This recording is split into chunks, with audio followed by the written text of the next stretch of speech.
La scène d'ouverture met en scène un garçon de 12 ans nommé Dre Parker, qui vit avec sa mère veuve nommée Sherry à Détroit.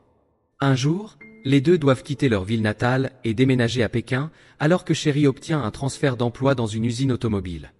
Dre ne semble pas aussi excité que sa mère, car il ne pense pas que le nouvel endroit sera meilleur que sa ville natale. Quoi qu'il en soit, il n'a pas d'autre choix. Suite à cela, ils ont fait un dernier au revoir à leurs amis et voisins avant de partir pour l'aéroport. Pendant le vol, sa mère suit des cours de chinois et encourage Dre à faire de même. Cependant, le garçon ne montre aucun intérêt pour cela.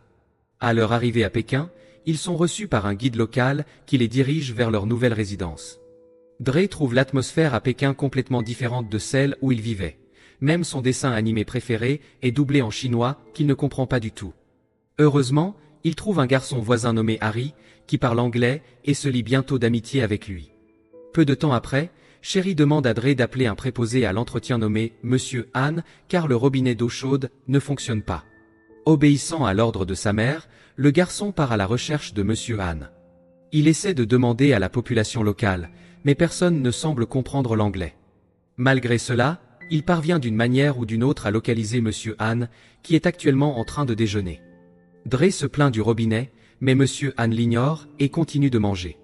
Plus tard dans la journée, Docteur se rend dans un parc voisin et joue au basket avec Harry et quelques autres garçons. Au milieu de tout cela, il a le regard tourné vers un jeune violoniste nommé Mei Ying, qui lui rend l'appareil. Harry le remarque et suggère à Dre de lui parler. Tenant compte des conseils, il s'approche d'elle avec confiance et essaie d'engager une conversation avec son chinois approximatif. Mais à sa grande surprise, la jeune fille répond dans un anglais courant, ce qui le rend heureux. Il ne leur faut pas beaucoup de temps pour s'entendre, mais ils sont interrompus par un garçon de 15 ans nommé Cheng, dont la famille est proche de celle de Mei Ying. Il pousse Dre au sol et commence à le tabasser. Notre garçon tente de riposter, mais étant un prodige du kung-fu, Cheng le bête facilement. Peu de temps après, Mei Ying interrompt le combat et crie à Cheng de partir. Après cela, Dre rentre chez lui et se dirige tranquillement vers sa chambre, se cachant de sa mère. Le lendemain, il se maquille comme sa mère pour cacher les bleus sur son visage avant de se rendre dans sa nouvelle école. Une fois sur place, il apprend que Mei Ying, Cheng et sa bande fréquentent également la même école. À l'heure du déjeuner, Cheng heurte délibérément Dre et lui claque le plateau de nourriture sur lui. Mais avant qu'il ne puisse se lancer dans une autre bagarre, le directeur entre et gère la situation. Dans l'après-midi, Monsieur Han se rend à l'appartement de Dre pour réparer le robinet et trouve le garçon en train de pratiquer le kung-fu devant la télévision. Après avoir terminé la maintenance, il appelle Docteur pour lui apprendre comment faire fonctionner l'eau chaude, mais il est ignoré. Ainsi, il jette un bouchon de dentifrice sur Dre, le frappant avec précision au cou et le laissant surpris. Peu de temps après, Sherry rentre à la maison et est très ennuyée par l'habitude indisciplinée de son fils de laisser ses vêtements par terre. Elle le réprimande pour la même chose, tandis que Monsieur Han écoute leur conversation. Le lendemain, à l'école, Dre entend le son d'un violon, ce qui le pousse à se faufiler dans un auditorium. Là, il trouve Mei Ying en train de s'entraîner pour une prochaine audition. Elle affirme que rejoindre l'académie est très important pour elle et sa famille, elle doit donc faire de son mieux. Leur conversation est soudainement interrompue lorsque son professeur entre, incitant Dre à partir. Dès qu'il sort, il est à nouveau confronté à Cheng et à sa bande. Ils l'avertissent de se tenir à distance de Mei Ying, sous peine d'en subir les conséquences. Après l'école, Dre et sa mère rentrent chez eux à pied lorsqu'ils tombent sur une école de kung-fu. Dre commence à explorer les lieux, mais aperçoit bientôt Cheng en train de s'entraîner dans l'une des salles. Du coup, son enthousiasme s'estompe et il demande à sa mère de quitter les lieux immédiatement. Inquiète d'un changement soudain de comportement, Sherry s'enquiert à ce sujet, sur laquelle Dre exprime sa frustration. Il affirme qu'il déteste cet endroit et exprime son souhait de retourner à Détroit. Même si elle se sent mal pour son garçon, Sherry ne peut rien faire d'autre que de le consoler. Un jour, l'école de Docteur organise un voyage dans la cité interdite. Bien que le garçon participe, il s'abstient de beaucoup converser avec Mei Ying en raison du regard vigilant constant de Cheng. Après le voyage, Dre est sur le chemin du retour lorsqu'il remarque Cheng et sa bande se rassemblant sur la route qu'il s'apprête à dépasser. Pour éviter d'être vu, il se cache derrière une voiture et attend le départ du groupe. À ce moment-là, il remarque un seau d'eau sale et une idée vengeresse lui vient à l'esprit. Il jette de l'eau sur Cheng et sa bande et s'enfuit. Enragés, les garçons le poursuivent dans les rues et finissent par le coincer dans une ruelle. Suite à cela, le groupe commence à le battre brutalement, le faisant tomber au sol. Mais alors que Cheng est sur le point de porter un coup puissant, Monsieur Han attrape soudainement son poignet. Il le repousse et lui demande de rentrer chez lui. Cependant, les garçons ne sont pas d'humeur à obéir. Au lieu de cela, ils lancent leur attaque sur Monsieur Han, déclenchant un combat. En réponse, l'homme d'âge moyen esquive chaque attaque et les oblige à se frapper à la place. Il parvient à les vaincre sans même lancer un seul mouvement offensif. Il repousse finalement le gang, se révélant être un maître de kung-fu. Par la suite, Monsieur Han soigne les blessures de Dre en utilisant les anciennes méthodes de médecine chinoise de ventouse de feu.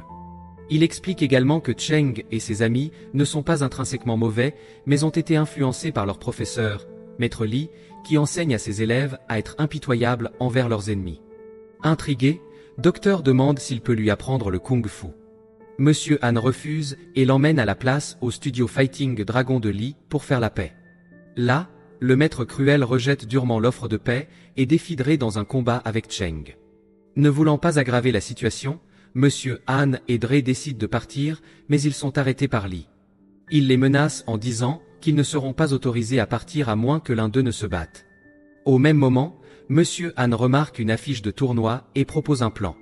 Il suggère que Dre affronte le disciple de Li en tête-à-tête lors de la prochaine compétition.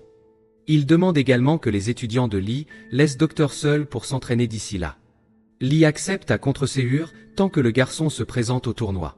Sur le chemin du retour, Monsieur Han traduit toute la conversation à Dre, qui est choqué d'apprendre qu'il doit maintenant combattre Cheng et toute sa bande.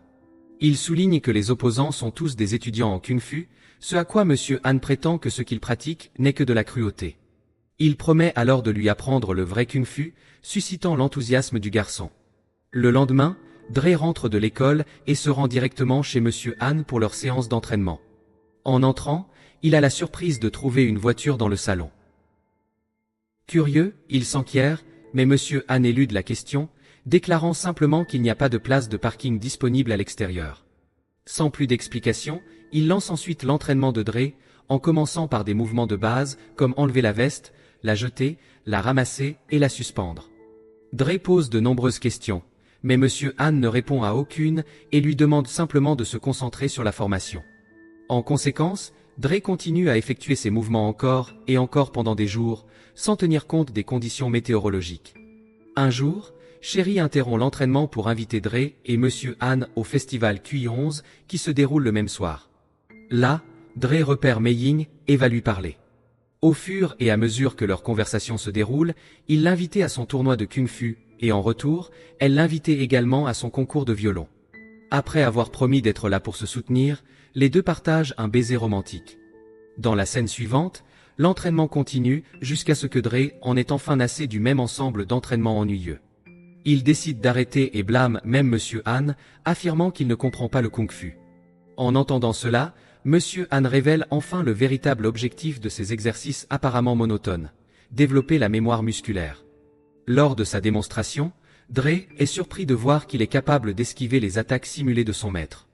Monsieur Han explique que la sérénité et la maturité, et pas seulement les coups de poing et la puissance, sont les clés pour maîtriser le kung-fu. Il implore également que le kung-fu existe dans tous les aspects de la vie, y compris enfiler et enlever la veste. Après avoir appris la signification plus profonde du kung-fu, Dre décide finalement de suivre son entraînement sans réserve. Un jour, Monsieur Han l'emmène dans un temple taoïste dans les monts Wudang, l'endroit où il pratiquait le kung-fu avec son père. Là, Dre est témoin de capacités et de techniques de kung-fu exceptionnelles. De plus, il est particulièrement étonné de voir une femme faire en sorte qu'un cobra reflète ses mouvements. Il exprime ensuite son désir d'apprendre la même chose, mais Monsieur Han affirme que cela nécessite une concentration intense qui est presque impossible à faire en tant que débutant. Bientôt, ils atteignent finalement le sommet du temple, où Dre boit l'eau d'un puits spécial du dragon. Après cela, ils pratiquent quelques mouvements de kung-fu pendant un moment avant de rentrer chez eux. À partir du lendemain, Monsieur Han intensifie l'entraînement au niveau supérieur, cette fois en se concentrant sur la concentration, la flexibilité et la forme physique de Dre. Après plusieurs semaines d'entraînement laborieux, il accorde un jour de congé au garçon. Pendant cette pause, Dre va voir Mei Ying et la persuade d'abandonner l'école pour une journée de plaisir. Ils passent ensuite un moment agréable ensemble, à explorer la ville et à montrer leur talent de danseur de chacun. Au milieu de cela, Mei Ying reçoit un appel téléphonique inattendu de son père, l'informant que son audition finale a été reportée et devrait commencer dans les 20 prochaines minutes. En conséquence, elle est récupérée par ses parents et conduite vers le lieu de l'audition. Dre court également vers le même objectif et parvient à y arriver avant la fin de sa performance, tenant ainsi sa promesse. À la fin de l'audition, les parents de Mei Ying remarquent qu'elle fait signe à Dre qu'elle l'a fait. Cependant, ils le considèrent comme une mauvaise influence car il l'a mise presque en retard à son audition. Pour cette raison, ils lui interdisent de le revoir. Le cœur brisé, Dre rentre chez lui pour découvrir Monsieur Han en train de briser sa voiture dans un état d'ébriété et de dépression. Interrogé, Monsieur Han révèle en larmes que c'est aujourd'hui le jour où il a perdu sa femme et son fils de 10 ans dans un accident de voiture après une dispute. Depuis, il détruit la voiture chaque année le jour anniversaire de l'accident et passe le reste de l'année à la réparer afin de se punir. Afin de réconforter son professeur, Dre le sort de la voiture et l'encourage à poursuivre sa formation. Le garçon est maintenant encore plus déterminé à s'entraîner plus dur pour aider Monsieur Han à surmonter son traumatisme. La formation rigoureuse se poursuit et Dre est dévoué plus que jamais. À l'approche du tournoi, il excelle dans chaque partie de l'entraînement. En dehors de tout cela, Monsieur Han aide également Dre à écrire et à réciter une note d'excuse en chinois adressée au père de Mei Ying. Étonnamment, ce dernier l'accepte et il autorise également Mei Ying à assister au tournoi pour soutenir Dre comme elle l'avait promis. La scène passe ensuite au jour du tournoi et Dre semble nerveux de voir l'arène pleine de public. Sa confiance se dégrade encore davantage lorsqu'il voit des adversaires redoutables. Alors que le premier tour commence, Dre, en raison de son manque de confiance, sort du tapis circulaire, lui faisant perdre un point. Cependant, au tour suivant, il reste concentré et domine son premier adversaire, renforçant ainsi sa confiance. À partir de ce moment, il continue de vaincre ses adversaires les uns après les autres, progressant progressivement jusqu'aux demi-finales. Simultanément, les garçons de Fighting Dragon remportent également des victoires sur leurs adversaires, Cheng devenant le premier finaliste grâce à des combats agressifs. En demi-finale, Dre affronte Liang, l'un des étudiants de Fighting Dragon. Avant le combat, Maître Li lui demande de casser la jambe de Dre, ce qu'il ne veut pas faire. Malgré sa conviction qu'il peut vaincre Docteur sans recourir à de telles tactiques, Maître Li lui dit sévèrement qu'il ne veut pas qu'il soit battu, mais brisé. Alors que le tour commence, Liang, conformément à l'ordre, joue salement en délivrant une série de coups paralysants à la jambe de Dre. Cela entraîne sa disqualification, ce qui permet à Dre de se qualifier pour la finale. Cependant, il est grièvement blessé et est transporté d'urgence au cabinet médical. Lors de l'examen, le médecin déclare qu'il lui est impossible de continuer à se battre. Pendant ce temps sur scène, Cheng attend de remporter le trophée, espérant la victoire si Dre ne revient pas dans quelques minutes. D'un autre côté, Dre supplie Monsieur Han de soigner sa jambe via la méthode des ventouses de feu. Ce dernier hésite d'abord car il ne voit plus Dre blessé. Cependant, le garçon parvient à le convaincre en lui disant qu'il veut surmonter ses peurs et faire ses preuves devant tout le monde. En conséquence, Monsieur Han effectue l'aide, permettant à Docteur de retourner dans l'arène. Peu de temps après, le tour final commence et une bataille intense s'ensuit entre les deux prétendants. Cheng donne un coup de pied puissant, propulsant Dre hors de la scène, ce qui lui fait perdre le premier point. Cependant, il renverse rapidement la situation en battant Cheng et en gagnant 2 points d'affilée. Voyant cela, Maître Li ordonne à Cheng de cibler la jambe blessée de Dre. Tenant compte des instructions, il donne un puissant coup de pied sur la jambe blessée de Dre, le laissant dans une douleur atroce. Maintenant qu'ils sont au tirage au sort, quiconque obtiendra un autre point sera le gagnant. Malgré la douleur, Dre parvient d'une manière ou d'une autre à se relever et utilise la position du serpent qu'il a vu au temple plus tôt. Il manipule avec succès le mouvement de Cheng et l'attrape avec un coup de pied aérien à la tête, assurant le point final et le battant finalement. Grâce à cela, Dre remporte non seulement le tournoi, mais gagne également le respect de ses adversaires. Cheng lui présente gracieusement le trophée, reconnaissant sa victoire. Suite à cela, tous les étudiants de Fighting Dragon s'inclinent devant Monsieur Han, l'acceptant comme leur nouveau maître, sous le regard d'un Li vaincu.